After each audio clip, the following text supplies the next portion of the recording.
Hello everybody, my name is Jeffrey, and in this tutorial we are finally going to draw something onto the screen.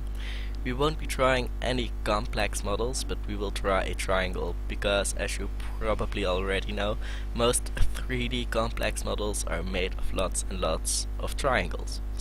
But before I start explaining how we're going to do this, I have to tell you a few things. First of all, I got a new headset, so this will improve the quality of my voice a bit. And second of all, I'm still a bit sick because I was was sick last week, so my voice will sound a bit different. But that's all I have to tell you for now. So in order to draw a triangle onto the screen, we are going to use vertices. But what are vertices?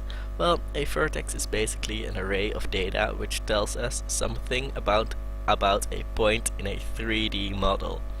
The attributes in this array are basically things like position, color, and normals. If we want to draw a triangle, we will have to create 3 vertices, one for each point of the triangle, and then we will have to buffer and store the vertices on the graphics card so that we can later on tell the graphics card to combine them into a triangle on the screen.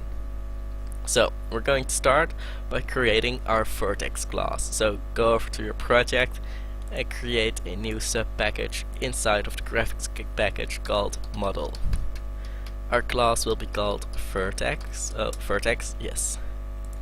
And for now, our Vertex class is going to keep track of 3 variables: a private float x, a private float y, and a private float z. Then we're going to create a constructor, so public vertex, and we're going to take in x, y, and z variables, and then just set the local variables equal to the variables that we got in. So this.x equals x, and this.y equals y, and this.z equals z. Then we're going to generate some getters and setters for these variables. So generate getters and setters, select all, okay. And the final thing is we're going to do in this class is we're going to create a public static final integer called size. And this will represent the amount of float variables in a single vertex. This will come out handy so that we don't have to hard code this variable anywhere in our code. And yeah, it's just really useful. So now that we have our vertex class, we can start making our model class. So just create a new class in the model package and call it model, and then just create the constructor, so public model. We're going to import a OpenGL class, so import static org.lightweight Java game library .opengl.gl15.star. Okay, now we're going to create 2 integers in this class: a private integer VBO, standing for vertex buffer object. This will be a pointer to where our vertex buffer is located on the graphics card, and a private integer size, which will represent the amount of vertices in our buffer. So the VBO, we'll have to get from OpenGL a location on the graphics card which we can use to buffer our vertices in. So our VBO is equal to GL gen buffers, and then the size will be equal to 0 for now. Okay. Next thing, public void buffer vertices, and we're going to create a float buffer called buffer, and it will be a equal to buffer utils.create float buffer of capacity.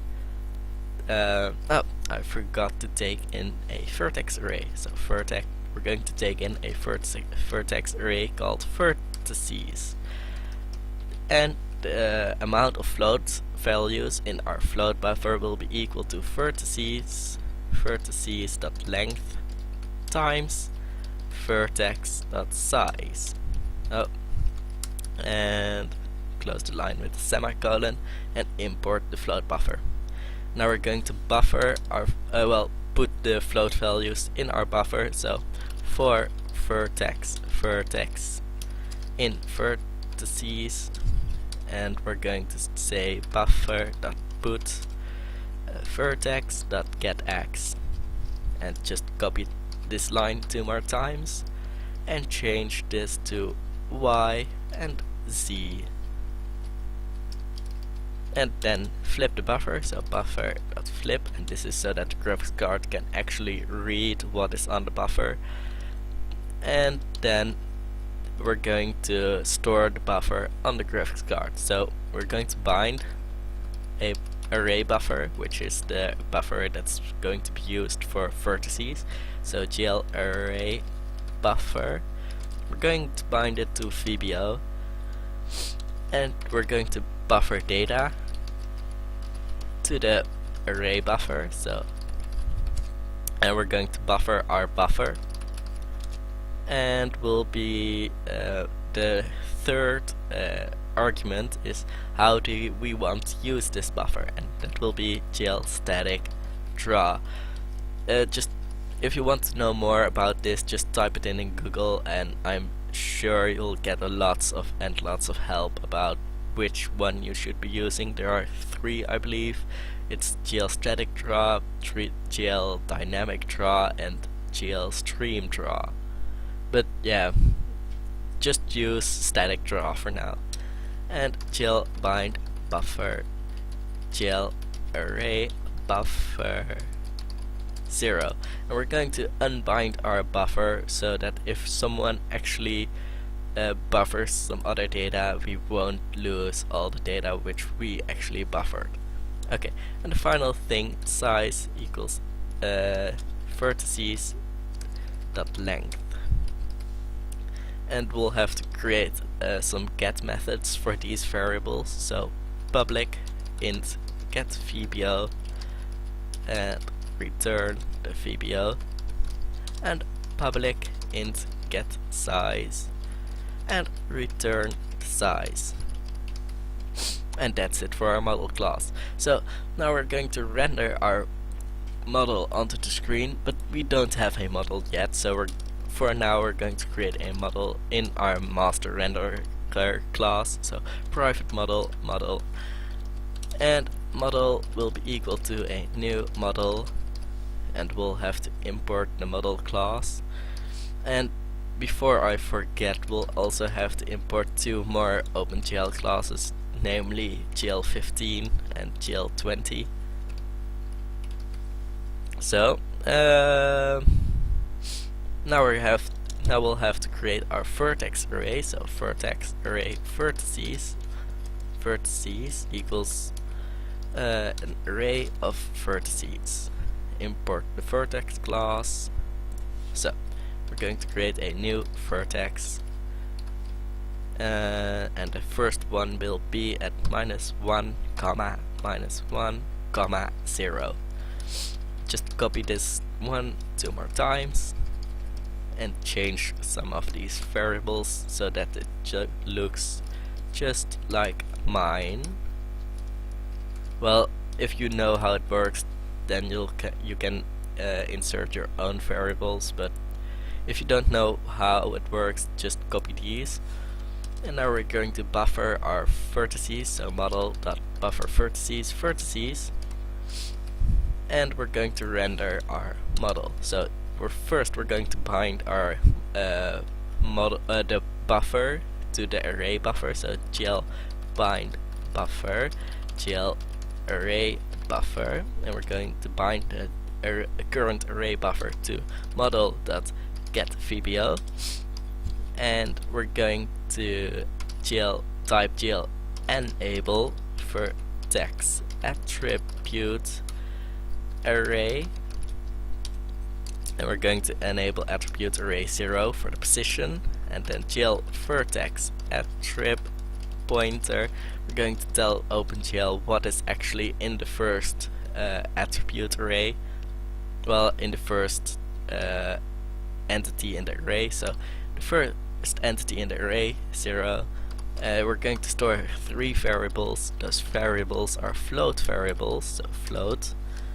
The next argument is false, and then we're going to type in how often, after how many bytes the graphics card can find the next variable of this array, of this attribute. So vertex.size times 4, and we want to start looking from 0 bytes, so we want to start looking from the front of the buffer. And then gel draw arrays, gel triangles, where we want to start from the start, and we want to draw 3 indices, and that is equal to model.getSize. And the last 2 lines of code, gel disable vertex attribute pointer array. We want to disable array 0, and gel bind buffer gel array buffer 0, and that's it. So if I click the play button, we will be able to see a triangle on the screen, and that's exactly what it does. So that was it for the tutorial. I hope to see you in the next one, and until then, bye.